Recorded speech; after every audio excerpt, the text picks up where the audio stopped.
page, the third theory is called policy windows, where something happens and you see an opportunity to exploit it. You use the window of opportunity to push a policy solution. I mean, one very simple example is happening here in this country. The coalition government have made real commitments, yet ready to deliver, on detaining children in this country. And they've said in their manifesto, their coalition agreement, that they do not want to detain children for the purposes of immigration. The policy window would say, actually, there's an opportunity now to talk about adults. Did you know in this country that you can detain an asylum seeker indefinitely? Last year, there were 230 people detained in this country for more than a year because they sought asylum. Not criminals and no charge. There were 70 people detained for more than 2 years. It's using that policy window, using the children policy to say, why do we spend £68,000 a year detaining people who are not criminals, but who have sought asylum? Using the policy window. The fourth element there is messaging and frameworks. How you frame your message is so important. I'll give you just one example of that. You may recall the campaign to ban public smoking, and I apologise for those smokers in the audience. But it was very interesting. This campaign had run for years and years and years about the fact that public smoking should be banned. And what was, I think, a really important manoeuvre on the campaign, when they talked about the health of bar staff and restaurant staff having to smell in the smoke, they reframed, they changed the nature of the campaign. And sometimes you've got to reflect on what your messages are, but also what your opponents are saying. You know, are there opponents to your campaign? I guess there might be. What are they saying? And do you need to reframe? Do you need to recalibrate? Do you need to re-articulate your message? The fifth theory is power politics, which basically said change happens by talking directly to those in power. So the little girl wanting a biscuit, her mother had the power, she went straight to her mother. Never forget the direct route. If you have direct routes, you know, maybe in the context of the British government, the European Commission, I don't know, but don't give up on the direct route, in addition to indirect routes. Going back to the girl with a biscuit, she tried the direct route, she then tried a number of different routes. Power politics, going directly. And then the sixth theory of change is called community organising theory, where change happens from the grassroots, of communities coming together, having that burning desire to see change and doing something about it. And here in London, we have a powerful example of London citizens, of communities coming together. And you may have seen, and if you haven't seen, look on the website for their brilliant campaign on the living wage. We have a huge problem in this country about a differential between rich and poor.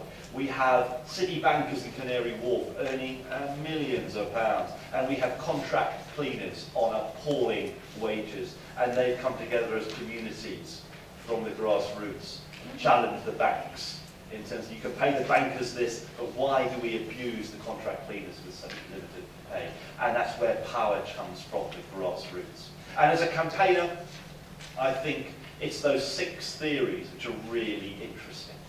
And how can you mobilise? And not one of these is the answer. They're all the answer at different times. And in the context of your campaign, which of these theories resonates, which actually makes sense? You may think I'm going to continue speaking all morning. I promise I'm not. I'm going to bring my comments rapidly to a close before Dr. Nasimi comes over and rugby tackles me, which I do not want on Friday morning. So you can stay there, Dr. Nasimi. I've almost finished. The presentation concludes by saying, what qualities, what personal qualities do you think one needs as a campaigner? And out of some thoughts there, I would be very interested in your thoughts. What does it take to be a good campaigner? I think passion is quite important, don't you?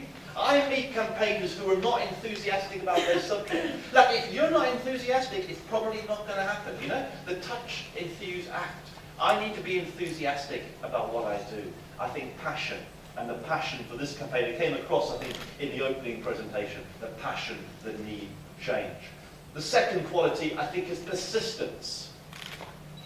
Knowing what you want to achieve and sticking with it. A good campaigner will bore him or herself rigid by their campaign rhetoric. Yeah? But you keep going, you keep going, you keep going, you stick with an issue. And one of the biggest enemies of campaigning is the desire to flit around. And I would challenge you from that long list of policy priorities that you've got. What's the one thing you're going to focus on? What's the wedge issue? Which is the issue of greatest outrage that you can focus on, that you can mobilise around, that you've got that synergy and that energy and that focus, and don't spread your resources. Don't. And you'll be criticised for focusing, but believe me, you have more chance of impact by focusing. I think a vision of what you were going to achieve, and I think that came across, I think, this evening in your presentation, of your country in terms of how you would like it to be, and having that clear sense in your mind of how the change, how you would like it to be. Being flexible. Yes, you'll have a plan. You'll have your so that plan. But when some big international media event happens, you're flexible enough to respond. Being able to use the tools creatively, like that little girl asking for a biscuit. Yeah? Instinctively, trying different things. Trying different things. So important.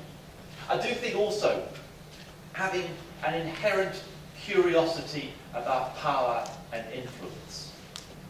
I've been talking to a number of people before the session started, and it struck me that the people I talked to had an inherent curiosity about power and influence. And it depresses me when I meet campaigners who are not interested in politics, who are not interested in power, who are not interested in how the system works. And I would argue that this European campaign should have had huge interest in how power works. Where does power lie? Where does influence lie? And therefore, how can you get yourself involved? And how can you influence?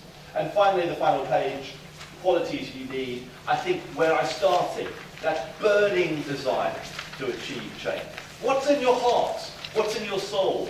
What really mobilizes and motivates you? That's what you focus on. That is what you focus on. At the Refugee Council, we have got 4 key priorities, and those are those burning desires, the greatest outrage. The greatest outrage. Focus on that burning desire. And then finally, and I hope that comes across today in a resounding quality, a sense of enjoyment. I don't think we should be bleak depressives. Yes, the issues we're campaigning on, that I'm campaigning on, refugee issues, are hugely challenging, but you should enjoy what you do. There should be a spark of human vitality. It's our common humanity. It's that desire as a human being to help our neighbour, not to walk on the other side, but to enjoy what you do. So have a great day. I hope what I've said has been of some partial passing interest to you. Have a great day. Thank you. Thank you.